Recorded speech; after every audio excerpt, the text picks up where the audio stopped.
1954 के आसपास जब नौशाद साहब फ़िल्म उड़न खटोला के लिए म्यूज़िक पर काम कर रहे थे, तो ऐसे ही इन्होंने पूछा। नौशाद साहब बोले, भाई काम कर रहा हूँ।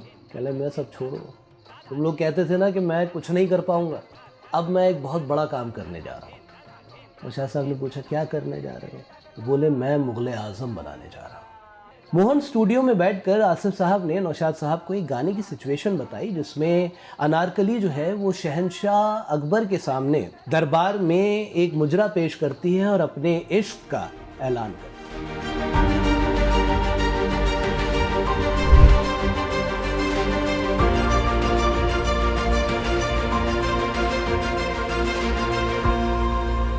आदाब नाज़रीन, 1950 के आसपास की बात है कि बम्बई के दादर इलाके में खुदादाद सर्कल पर एक होटल हुआ करता था, जिसे फिल्म एक्टर्स जीवन और प्रेम अदीब साहब ने खोला था। इस होटल में फिल्मी दुनिया से जुड़े काफ़ी लोग आकर बैठा करते थे, चाय पीते थे, खाना खाते थे और रात भर बातें हुआ करती थी। तो एक शख्स यहाँ और आते थे। वो साहब जो थे वो दादर में एक दर्जी की दुकान चलाया करते थे। तो वो अक्सर आकर इस तरह की बातें किया करते कि भाई आजकल क्या फ़िल्में बन रही हैं, मुझे मौका मिले तो मैं बताऊंगा कि फ़िल्में किस तरह बनाई जाती हैं। नौशाद साहब भी वहाँ मौजूद हुआ करते थे, अपने ज़माने के मशहूर मौसीक़ार।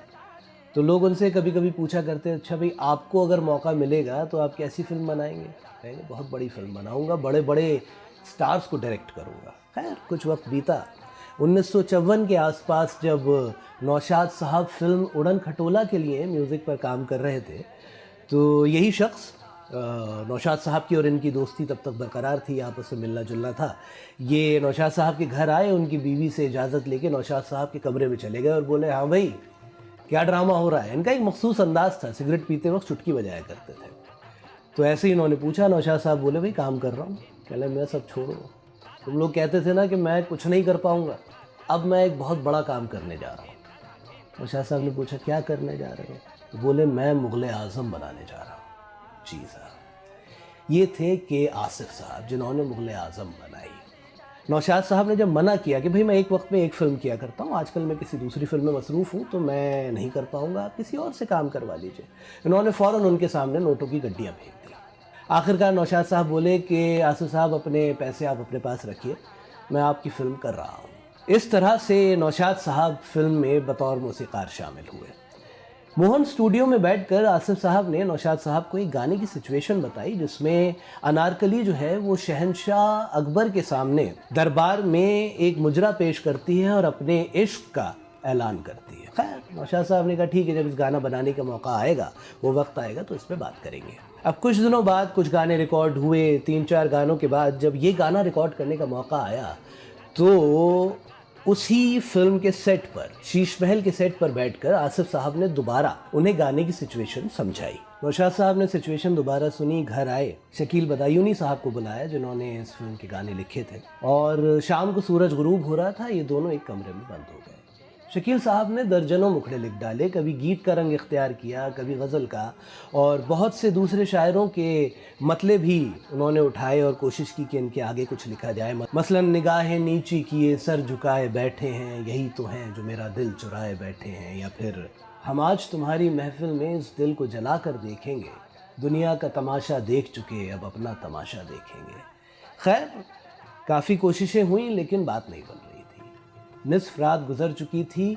अचानक नौशाद साहब को अपने बचपन में सुना उत्तर प्रदेश में एक लोकगीत का मिसरा याद आया कि प्रेम किया का चोरी करी। उन्होंने फ़ौरन शकील साहब को सुनाया, शकील साहब को बहुत पसंद आया। शकील साहब ने फ़ौरन उस पर मुखड़ा लिख डाला कि प्यार किया तो डरना क्या, प्यार किया कोई चोरी नहीं की। अब साहब मुखड़ा मुकम्मल हो गया। उसके बाद 2 अंतरे भी आसानी से हो, लेकिन तीसरे अंतरे पर आकर गाड़ी रुक गई। यहाँ सिचुएशन ये थी कि अनारकली को कुछ ऐसी बात कहनी है कि अकबर बादशाह को गुस्सा भी आए, लेकिन वो बात शाइस्ता अंदाज में की जाए, और स्क्रिप्ट में भी अकबर को ही मुखातिब करके ये बात कहनी थी। अंतरा लिखा गया, आज कहेंगे दिल का फसाना, जान भी ले ले चाहे ज़माना, पर्दा नहीं जब कोई खुदा से, दुनिया से पर्दा करना क्या।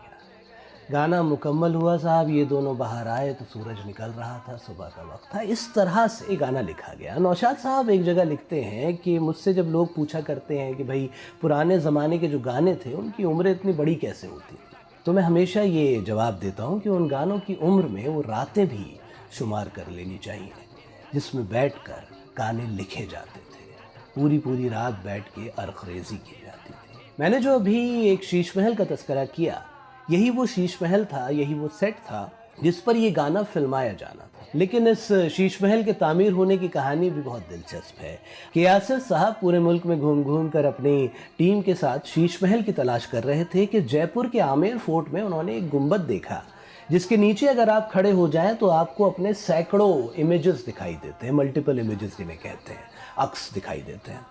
तो आसिफ साहब ने अपने सिनेमाटोग्राफर आर.डी. माथुर साहब जो उनके साथ थे, उनसे पूछा कि भाई ऐसा कुछ किया जाए, हो जाएगा? तो माथुर साहब बोले कि हो जाएगा साहब, थोड़ा मुश्किल होगा लेकिन कुछ ना कुछ कर लिया जाएगा। अब मुख्तलिफ तरीक़े के डोम मंगवाए गए, 20 तरीक़े के। उसके बाद एक ख़ास तरीक़े का गोल शीशा होता है जिसकी तलाश शुरू हुई, पूरे मुल्क में नहीं मिला तो वो बेल्जियम से मंगवाया गया। उसके बाद फ़िरोज़ाबाद से एक पुश्तैनी मीनाकारी फ़नकार आगा जानी शिराज़ी साहब को बुलाया गया। आगा जानी शिराज़ी साहब और फिल्म के आर्ट डायरेक्टर M.K. सैयद साहब ने मिलकर अपनी पूरी टीम के साथ जी तोड़ कोशिश की और उसके बाद ये शीश महल 11 महीने में तैयार हुआ।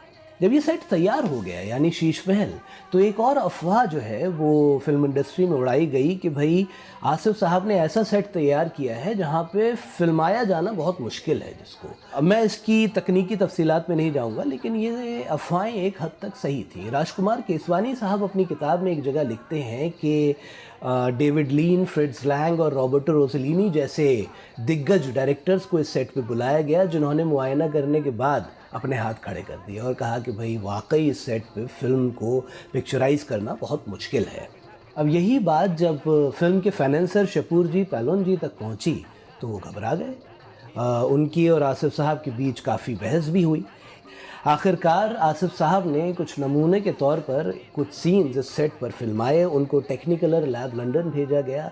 जब वहाँ से टेलीग्राम आ गया कि शॉट्स अच्छे हैं, तब जाकर फिल्म के फाइनेंसर, डायरेक्टर और बाकी सब लोगों को जो फिल्म से जुड़े हुए थे उन्हें तसल्ली हुई और उसके बाद ये गाना फिल्माया गया। और फिर जब गाने में अनारकली ये लाइनें गाती हैं कि छुप ना सकेगा इश्क हमारा, चारों तरफ है उनका नज़ारा, और शीशे में हज़ारों अनारकली, हज़ारों शहज़ादा सलीम और हज़ारों शहंशाह अकबर दिखाई देते हैं, तब देखने वालों का दिल अश अश पुकार जाता है। कौन कह सकता था कि ये लड़का जो दादर के एक होटल में बैठ के शेख चिल्ली जैसी बातें किया करता है, मशीन चलाया करता है सिलाई की, ये एक दिन एक शीश महल तामीर करेगा और मुग़ल आज़म जैसी फिल्म बना।